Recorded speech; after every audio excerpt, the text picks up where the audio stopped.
Today we're talking to St Albans City manager Ian Allinson after the Saints have gone out of the FA Cup with a 5-3 defeat at Clarence Park at home to Carlisle United.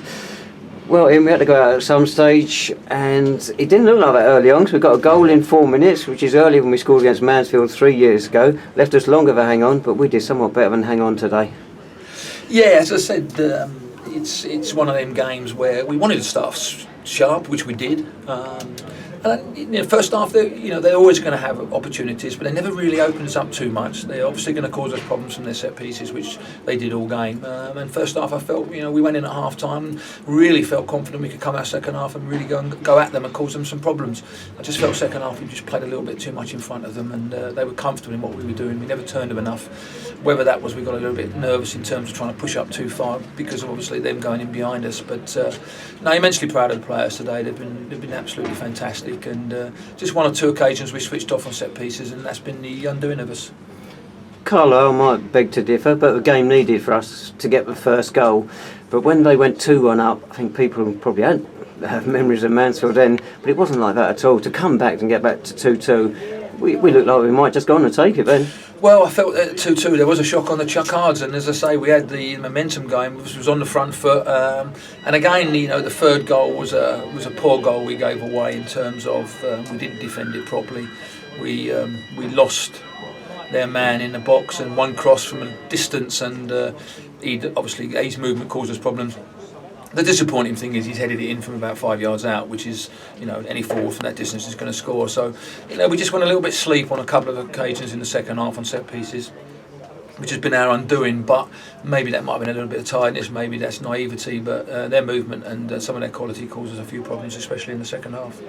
It's funny, isn't it? I don't think the side's ever admitted to conceding a good goal, but so, as you say, some theirs did look quite soft. Yeah, you look at our 3 goals. We've had some good goals this season, but those 3 today, absolute crackers. Yeah, 3, and they were. I mean, when you look at Junior's, which was an individual goal. I mean, his second goal he's done great, but even with the third one, Sam Merson's come on. He's headed it down for Theo and he's lashed it in. And it's just little things like that you look at and you think, bloody hell, we're unbelievable goals, 3 great goals, and but we just couldn't defend well enough. We'd looked at DVDs, we spoke to previous managers about Carlisle, and they play some fantastic football, they really do. But they've also got the ugly side of it, where they throw the ball in the box and they go and attack it, and they've got big players, and they go and attack the ball very well, and they undone us on set pieces. You never like to lose your best players, but the FA Cup is a shop window. Junior Marias, he'd have gone nationwide today. Yeah, but that's what it's all about with Junior. The one thing that I said to him, come and sign for us at St Albans. I know how much he wants to get back into being a professional footballer, and we'll do whatever we can at this football club to help him get back in there. Now, if he's gone and done that, but with his performance today, with his performances over the next few weeks, I'll be over the moon for the boy, because it shows that he's performing on the pitch for us. And if he gets his move back into full-time football, that would be absolutely fantastic. And it'd be great for somebody like us at St Albans to say that we've had a part in his career. But again, he's got to go and do it week in, week out. He's got to go and do it again next week against Hungerford. He's got to go and do it on Tuesday night against Dartford. So it's no good doing it in one game here on this stage in front of the BBC cameras. He's got to go and do that week in, week out. And I'm sure if he keeps doing that, there's somebody that will come in, will take a chance on the lad.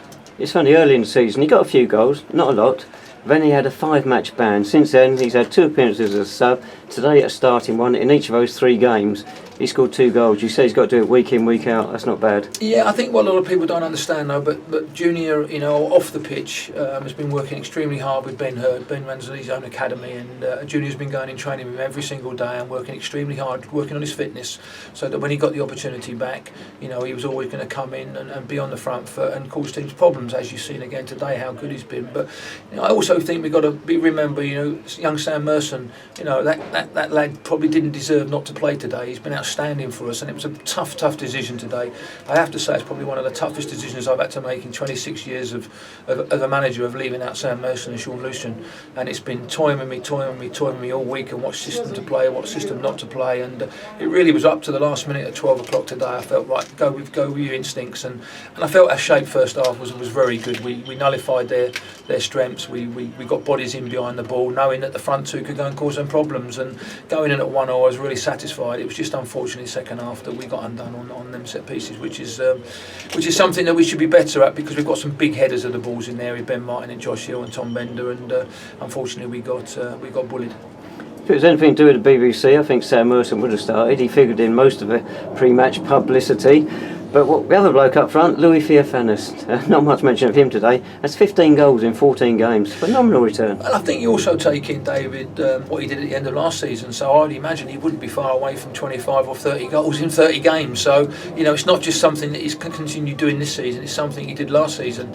And you just look at him. I mean, there was an incident in the first half when he went through and, he probably should have passed the ball to Junior. But we know what Theo's like. He's took his shot nice and early, and probably 6 or 7 times out of 10 that rifle's in the top corner. So we have to understand with them two, they're going to score goals, they're going to frustrate themselves in terms of playing as a partnership, but the pair of them are a handful for any defence, as you see today. And they've caused Carlisle a lot of problems, and it's caused their manager to substitute one of their players after 35 minutes. Well, that incident, Rain's already been booked. Most people in the ground thought he was going to get sent off with that second foul. The referee instead just decided to pull his captain across and talk to him as well. Did you think he was going to go? I think everybody in the ground, I think yourself, I think me, I think Keith Curl, I think the whole of their dugout, I think everybody in the ground, bar one man, felt he should be going. Junior's free, he's got free, he's clipped him from behind, he's on a yellow card, and I think because of the incident with Junior 5 minutes earlier where he didn't book Junior for throwing the ball away, he has saved the lad. I think everybody knows what's gone on there. James Russell's been booked for less than that, their fella in the last minute got booked for less than that, and I think if everybody's sitting here and we could cause a controversy over it and say it's a turning point. For me, it was a massive turning point because they're down to 10 men at 1-1, and then it's a different game. But the referee made a decision. We have to stick with the decision. But I think everybody in the ground knew it should have been a second yellow card and a red. That's a turning point, and a little bit earlier when we were 1-0 up, it's a fantastic strike again by Louis Theophanis and great tip over by the keeper. Yeah, and if you look at it, that's the thing. We've not scored any easy goals, and as I said to you earlier, I don't think we've played much football where we've been really good, and we've turned teams a lot this season. We didn't turn them second half. We came out and played in front of them, which was frustrating from our point of view because we're very good at going and get balls into channels, very good at going and getting balls, getting throw-ons. We've got none of that. Only when he went to 2-1, then we started to put balls back in behind him again. So it was a little bit frustrating that we started the second half in terms of trying to pass too much. I felt trying to play in front of them, and they were quite comfortable. Once we started getting balls back in behind them again, it caused them problems, and their centre halves were struggling to cope with our two forwards. Carlisle, second in League Two. Okay, we let 3 in, but we've got 3 goals against them. It's quite an achievement. Yeah, I mean, obviously you've got to take into consideration what you're playing, and Keith Curl, I keep saying, it's done an absolutely fantastic job. And the thing is with them, and they're not all about one side of their game. They've got 2 or 3 sides of the game. They can lump it, they can go up to the front man, but they can also play some really good football. They've got some great footballers in there. I think Kennedy and Adams are 2 unbelievably wide men, but they come inside and play in midfield areas. But they've got great movement. They can pass the ball for fun, but they can also go and be ugly. And as you've seen today, they were ugly in terms of the goals they scored against us. But they've got some good footballers, and I think he's got a good side. He's got a good team spirit there, and I think they're going to be there for most of the season. I think that's twice Carlisle have put you out of cup now, Ian. You begin to take it personally? No, at the end of the day, I think it's been a fantastic. It's a fantastic experience for myself, but it's also a fantastic experience for the players, for the changing room, for the club, and also for the town. At the end of the day, we've had no trouble here apart from I think a couple of flares coming on late on from the Carlisle supporters. But our supporters have been absolutely fantastic. They've supported us in the league games, they've supported us in the cup games, and to date, to get the crowd of over 3,000 in here was a fantastic turnout. And hopefully we can get as many back as we can. Hopefully they enjoyed the football we tried to play against the Football League side, and I'm sure with the 3 goals we scored, and I'm sure one of them will be going home thinking more about Junior and Theo than they did before they came to the game today. Word is that those flares are actually thrown from outside the ground, so maybe Carlisle fans may be innocent, but putting that to one side, I know we've lost 5-3, but that game probably ranks up there with a 1-1 draw we talk in 1980 and a 1-1 draw with Walsall in 68. It's going to go down in the City history. I hope so. I mean, at the end of the day, if we can give some people some memories, we speak all the time about memories, and if today's been a memory for a lot of the people that's been here, that's something that's under.